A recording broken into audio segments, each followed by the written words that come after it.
தாவேக்கால இணைய போறீங்க அப்படின்னு சொல்லி ஒரு வாரமா செய்தி இருந்துச்சு. இன்னைக்கு தாவேக்கா துண்டோடு இருக்கிறீங்க, எப்படி இருக்கு சார்? ஏற்கனவே சொன்னது போல ஒரு அத்தியாயத்தை முடிச்சு புதிய அத்தியாயத்தை தொடங்கி இருக்கின்றோம். நல்ல தொடக்கம், புதிய தொடக்கம், புதிய நம்பிக்கை, புதிய எதிர்பார்ப்பு.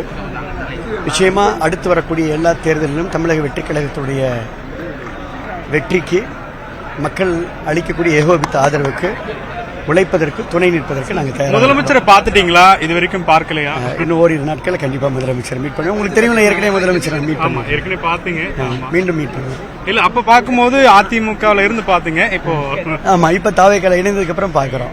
ஓகே, இப்போ மீண்டும் விராலிமலைக்கு முதலமைச்சருக்கு அழைப்பு விடுத்திருக்கிறதா சொல்லியிருக்கீங்க மேடையில. ஜல்லிக்கட்டு விழாவை மிக சிறப்பா நான் 2 விஷயங்களை முன்னெடுத்திருக்கிறேன்.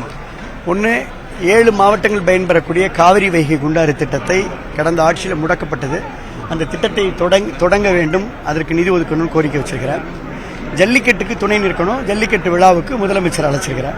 உங்களை வளர்த்தெடுத்த அதிமுக மீது பரிதாபம் இல்லை? ஏன்னா இப்போ தொடர்ந்து பலரும் வெளியே வர்றாங்க. அதிமுக அந்த ரெட்டை சின்னம் தானே உங்களுடைய முழு மூச்சா இருந்தது. நல்ல கேள்விங்க. உண்மையிலுமே I like the party, I love the leader, I love புரட்சி தலைவர் எம்ஜிஆர், ஐ லைக் புரட்சி தலைவி அம்மா. அம்மா தான் எனக்கு திருமணம் மாங்கல்யம் எடுத்து கொடுத்தாங்க. என் 2 பெண் குழந்தைகளுக்கு அம்மா தான் பெயரிட்டாங்க. நான் பிறவியில் அதிமுக 35 ஆண்டு காலம் பயணிச்சிருக்கிறேன். 5 முறை நின்றிருக்கின்றேன், 5 முறையும் வென்றிருக்கின்றேன். ஏன் இந்த தேர்தலில் கூட 62,073 வாக்கு வித்தியாசத்தில் நான் வென்றிருக்கின்றேன்.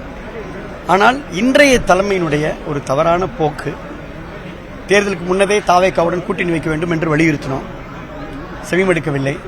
தேர்தலுக்கு பின்னதாவது தாவேக்காவுக்கு பெரும்பான்மையாக 108 சட்டமன்ற உறுப்பினர்கள் வந்த உடனே அரசு அமைவதற்கு நம்ம துணை நிற்கணும்னு சொன்னோம், அதையும் செவிமடுக்கல. அப்புறம் நாங்கள் ஒரு 25 எம்எல்ஏ நாங்கள் அரசுக்கு ஆதரவாக வாக்களித்தோம். எல்லாமே உங்களுக்கு தெரியும். அதனால மக்கள் என்ன விரும்புகிறார்களோ அந்த மக்களுடைய எண்ண ஓட்டத்திற்கு நம்ம செய்யணும். தொகுதி மக்களுக்கு நான் செய்யணும், திட்டங்களை நிறைவேற்றணும், இந்த மாதிரி. ஆனால் மற்றபடி என்னுடைய கடிதத்தை, நான் என்னுடைய விலகல் கடிதத்தை யாராவது படித்தார், அவர்களுக்கு கண்ணீர் வரும்.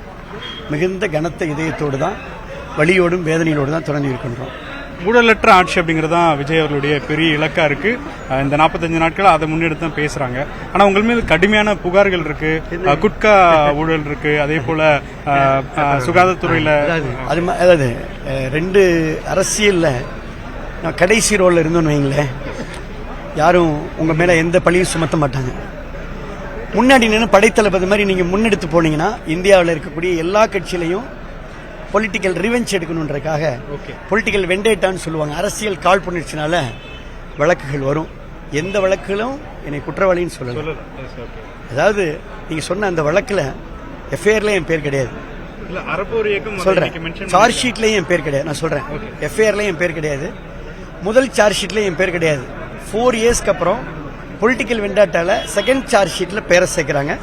சட்ட போராட்டம் நடத்தி நான் அதுல அந்த சார்ஜில இருந்து நான் வெளியே வந்துடுவேன். அவ்வளவுதான் சப்ஜெக்ட். உங்கள் மீது எந்தவித புகாரும் ஊழலும் இல்லைங்கிறத கண்டிப்பா நிரூபிப்பேன் 100%.